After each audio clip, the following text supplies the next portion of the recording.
You never officially apply to become part of the CIA's hidden world. It begins quietly.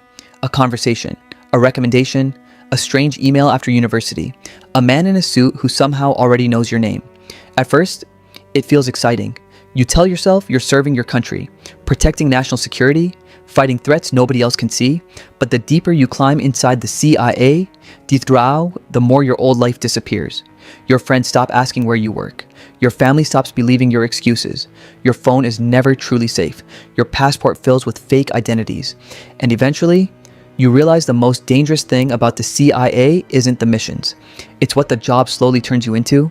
Tonight, we're taking you through every level of life inside the CIA. Wow. From a nervous recruit to one of the invisible people shaping world events from the shadows.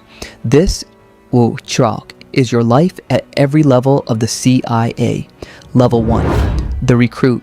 You're 23 years old. Maybe you studied political science, cybersecurity, languages, engineering. Maybe you were military, or maybe you were simply smart enough to be noticed. The recruitment process feels surreal. Psychological evaluations, background investigations, polygraph tests, interviews where they ask questions designed to make you uncomfortable. They want to know everything. Your weaknesses, your fears, your secrets, your loyalty. Because the CIA doesn't just hire intelligence, it studies human vulnerability. You quickly realize something unsettling. The agency already knew most things before asking. Your internet history, your travel habits, your relationships, nothing escapes modern intelligence systems. Once accepted, you disappear into training. You learn surveillance, intelligence analysis, operational security, counterintelligence, interrogation, psychology. For the first time, you understand how fragile society really is. Governments spy on governments, allies spy on allies, corporations spy on everyone, and suddenly, the world feels much darker than before, but you still believe you're one of the good guys. Most recruits do. Level 2, the analyst. This is where many CIA careers begin. You don't carry a gun. You don't jump from helicopters. You sit in a secure room for 12 hours a day analyzing information that could change global politics overnight. Satellite images, intercepted communications, terrorist financing, foreign military movements. Your job is simple. Find patterns before disaster happens, but the pressure is crushing. One mistake can cost lives. You begin developing strange habits, checking exits everywhere, distrusting strangers, obsessing over details, mentally profiling everyone you meet. Because intelligence work rewires your brain, you stop seeing the world emotionally, you see probabilities, threat levels, behavioral indicators. At home, your relationships suffer. You can't explain what you do. You can't discuss your stress. You live behind invisible walls, and slowly, you begin losing the ability to separate work from reality. Level 3, the field operative. Now things become dangerous. You're no longer behind a desk, you're overseas, different country, different identity, different name. You may pose as a diplomat, a businessman, a journalist, an aid worker, but beneath the cover story, you work for the CIA. Your mission is human intelligence, recruiting sources, stealing information, manipulating people. You learn one brutal truth. Everyone has a price: money, ego, fear, revenge, love. The job becomes psychological warfare. Every conversation feels layered, every smile could hide betrayal, and paranoia becomes survival. You memorize escape routes, watch for tails, scan crowds automatically. Some nights you wonder, if I disappear here, would anyone even know? But the adrenaline is addictive. You're living in a world most people only see in movies, and for the first time, you feel powerful. Level 4, the spy handler. Now you control assets, foreign officials, military officers, hackers, informants, people risking their lives to feed you secrets. You become an expert manipulator, not because you're evil, but because your job requires emotional control. You learn how to gain trust, exploit insecurity, build dependency, create loyalty. Sometimes you genuinely care about your sources. Sometimes you don't. But one rule always remains. The mission comes first. Then one day, an asset gets caught, maybe tortured, maybe executed, maybe simply erased, and you realize something horrifying. The intelligence world is disposable, including you. The CIA will protect national interests before protecting individuals. Always. That realization changes you forever. Level 5, the special activities world. This is where the shadows become lethal. Paramilitary operations, black missions, covert action. Officially, your government may deny everything. Unofficially, You're shaping geopolitics through invisible wars. Some officers at this level work beside elite military units.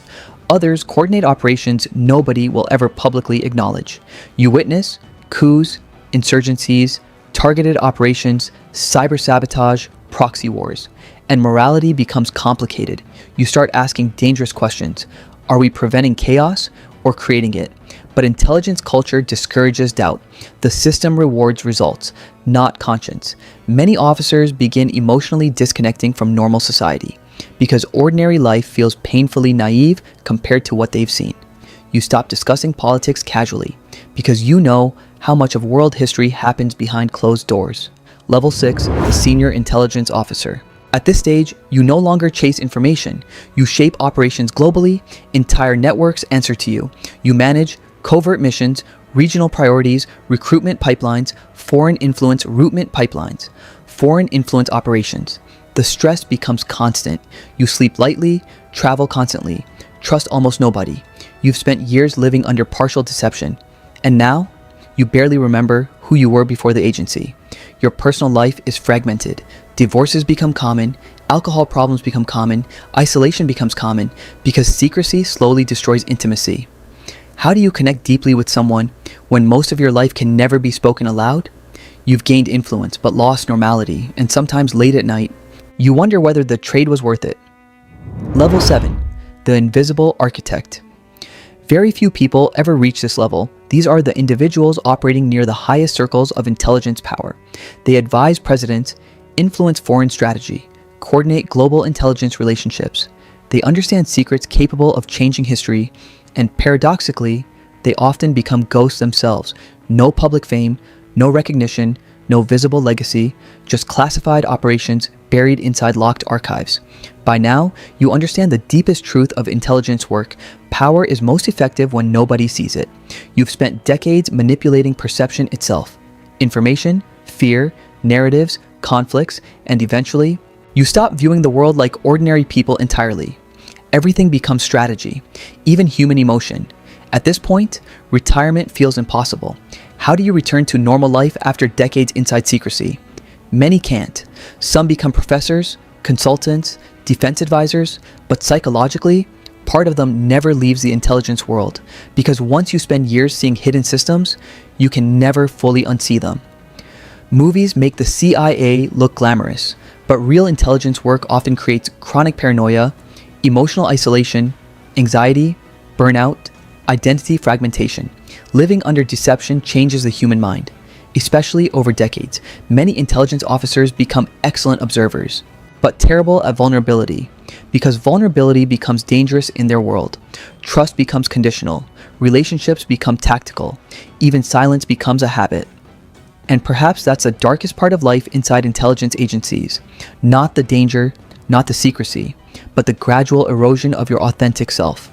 At the beginning, joining the CIA felt heroic, a chance to protect your country, to serve something larger than yourself.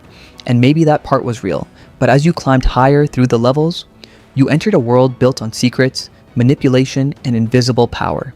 A world where truth is flexible, where trust is rare, where identities are temporary, and eventually, you realize intelligence work changes people permanently, because when your entire career revolves around hidden motives, you begin seeing hidden motives everywhere, even in ordinary life.